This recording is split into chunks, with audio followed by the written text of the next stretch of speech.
En 1998, un ingeniero en acústica llamado David Lubman viajó a Chichén Itzá con un objetivo que sus colegas consideraban, en el mejor de los casos, excéntrico. No llevaba picos ni brochas de arqueólogo. Llevaba un micrófono, un analizador de espectro de frecuencias y una pregunta que nadie había formulado de manera sistemática antes.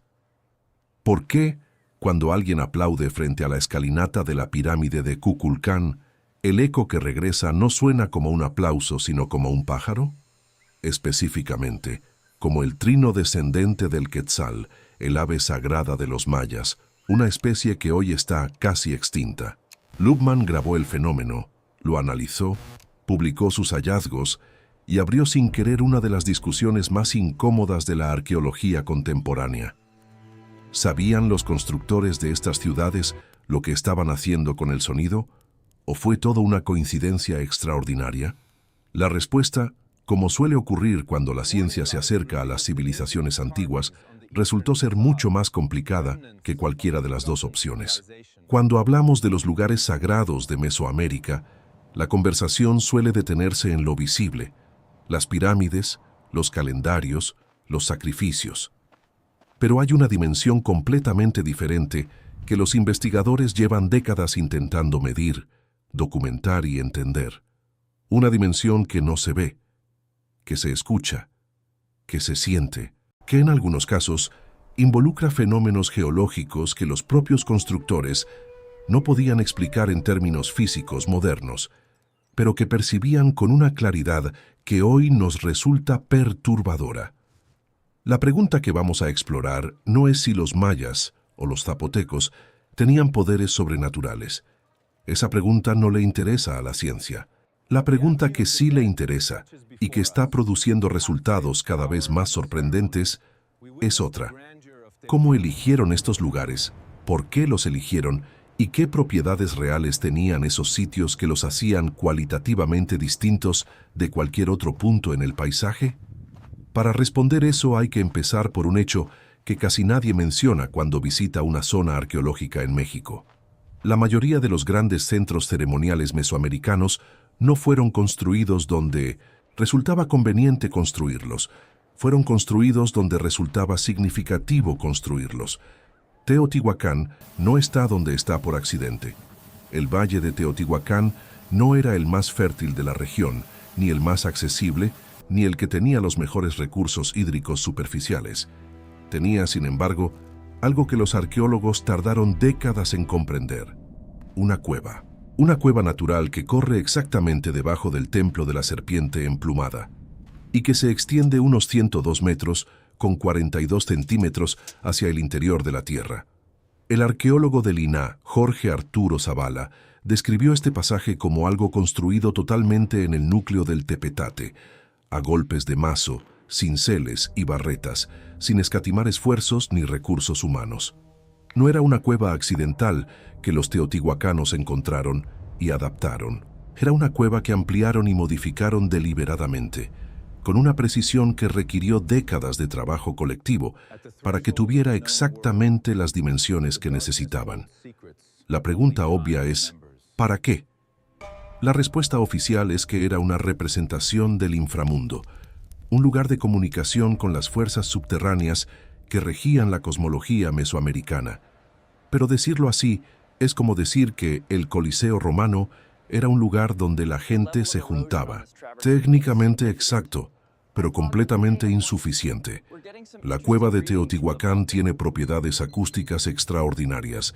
Las cámaras que se descubrieron al final del túnel, después de más de 2000 años selladas, producen efectos de resonancia que los ingenieros describieron como inesperados. El sonido se comporta de manera diferente ahí adentro. Las frecuencias se reflejan de formas que en superficie no ocurren. ¿Los teotihuacanos lo sabían?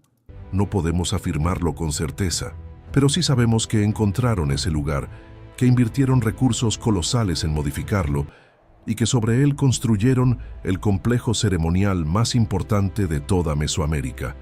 Eso no parece una coincidencia. El problema con la arqueoacústica, que es como se llama formalmente el campo que estudia estas propiedades sonoras de los sitios antiguos, es que todavía lucha por ganarse el respeto de la arqueología tradicional.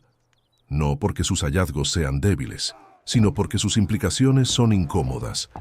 Si resulta que los mayas diseñaron deliberadamente sus pirámides para producir efectos acústicos específicos, eso significa que tenían un conocimiento aplicado de física del sonido que ningún texto antiguo menciona explícitamente. Significa que esa información vivía en los constructores, en los maestros que transmitían el conocimiento de generación en generación, no en los libros. Y cuando los conquistadores llegaron y destruyeron esas cadenas de transmisión humana, destruyeron también ese conocimiento, para siempre. Esto es exactamente lo que hace que el trabajo de investigadores como Pablo Padilla Longoria, Clara Garza y Alejandro Ramos, de la Universidad Nacional Autónoma de México, sea tan urgente y al mismo tiempo tan frustrante. Llevan años construyendo modelos matemáticos computacionales que simulan la acústica de las pirámides mayas. Sus ecuaciones de onda, resueltas numéricamente para la geometría exacta de la escalinata de El Castillo, demuestran que el chirrido del quetzal aparece porque las ondas sonoras se difractan en los escalones siguiendo un patrón que en física se llama difracción de Bragg, el mismo principio que se usa para analizar estructuras cristalinas con rayos X. Es decir, los mayas construyeron accidentalmente o no una estructura que reproduce un principio físico que la ciencia occidental formalizó en el siglo XX. Pero el eco del quetzal es solo el comienzo. En el juego de pelota de Chichén Itzá, que mide 168 metros de largo y es el más grande de Mesoamérica, existe un fenómeno acústico que el arqueólogo Sylvanus Morley descubrió hace casi un siglo y que usaba para impresionar a sus invitados de una manera que todavía resulta difícil de creer. Morley ponía un fonógrafo en un extremo de la cancha y se sentaba con sus invitados en el otro extremo, a 168 metros de distancia.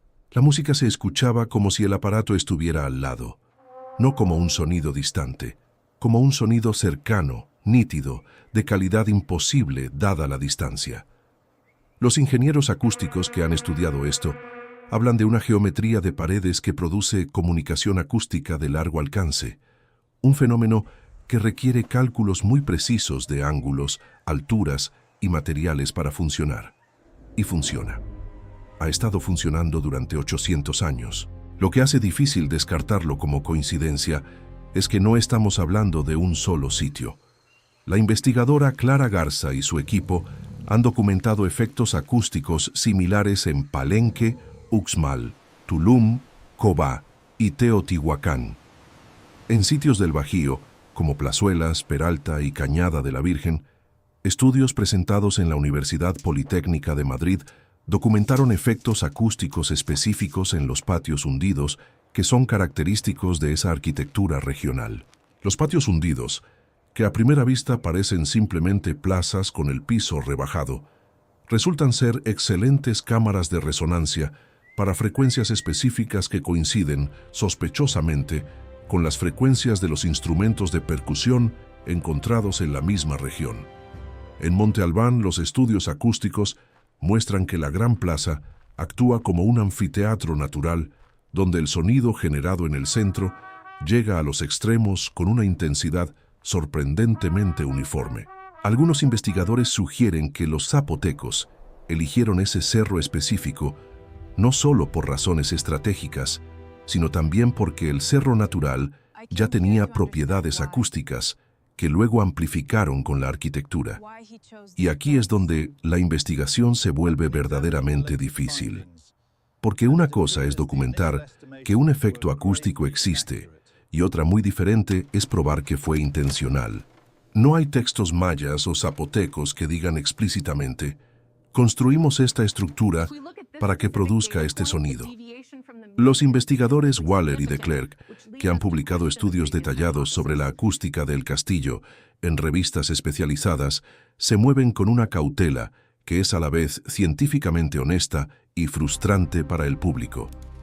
Los datos muestran que el efecto existe, que es consistente, que se puede modelar matemáticamente, que depende de dimensiones específicas que podrían haber sido diferentes si el objetivo era solo construir una pirámide. Pero no hay base documental para afirmar intencionalidad. La pregunta de si los mayas usaban los aplausos o los tambores para generar el eco del quetzal, o si simplemente lo sabían sin buscarlo y lo incorporaron a sus rituales, sigue abierta. Lo que no está abierto es el hecho de que el efecto existe y que nadie en Occidente lo notó sistemáticamente hasta 1998. Esta dificultad para probar la intencionalidad se multiplica cuando hablamos de la otra gran categoría de fenómenos que la ciencia está estudiando, los fenómenos geológicos. El investigador Roberto Romero Sandoval, del Centro de Estudios Mayas de la UNAM, ha explicado la cosmovisión que guiaba la relación de los mayas con estas formaciones. Para los mayas, todas las aberturas geológicas, cenotes, cuevas, grutas, representaban espacios sagrados. La mayoría de las ciudades mayas están construidas sobre cuevas. Estas cavidades eran vistas no solo como accesos al inframundo, sino también como lugares de origen y regeneración. Lo que esto significa en términos prácticos es que los mayas no construían sus centros ceremoniales y luego buscaban agua.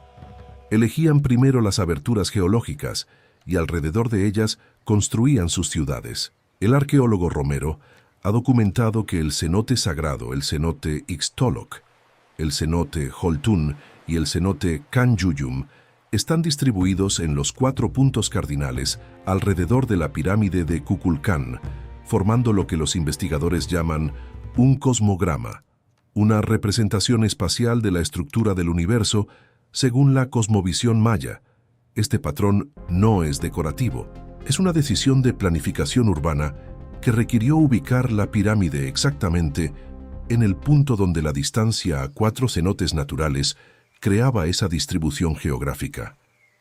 Los mayas primero encontraron los 4 cenotes, luego calcularon el punto equidistante entre ellos, y en ese punto construyeron su estructura más importante. La geología no fue el decorado, fue el sistema de coordenadas. En la península de Yucatán existen entre 7.000 y 8.000 cenotes, según el Instituto de Física de la UNAM. Son el resultado de un proceso geológico que comenzó hace 65 millones de años, cuando el meteorito que extinguió a los dinosaurios impactó en la zona de Chicxulub y creó un anillo de fracturas en la roca caliza. El resultado es una red subterránea de ríos y cavernas que incluye el sistema Sac-Actun, el río subterráneo más largo del mundo, con más de 347 kilómetros de longitud documentada. Los mayas habitaban sobre esta red sin conocerla en su totalidad. No tenían sonar ni georradar, pero sabían leer el paisaje con una precisión que los geólogos modernos están apenas comenzando a entender. La vegetación sobre las cuevas subterráneas se comporta de manera diferente. Los sonidos del suelo al golpearlo cambian. Las formaciones de roca superficial dan pistas sobre lo que hay debajo. Los mayas de Yucatán desarrollaron durante milenios un conocimiento empírico de lectura del terreno que era, en términos funcionales, una forma de geología aplicada sin el aparato conceptual de la geología moderna. Hay algo más en todo esto que todavía no tiene explicación científica satisfactoria.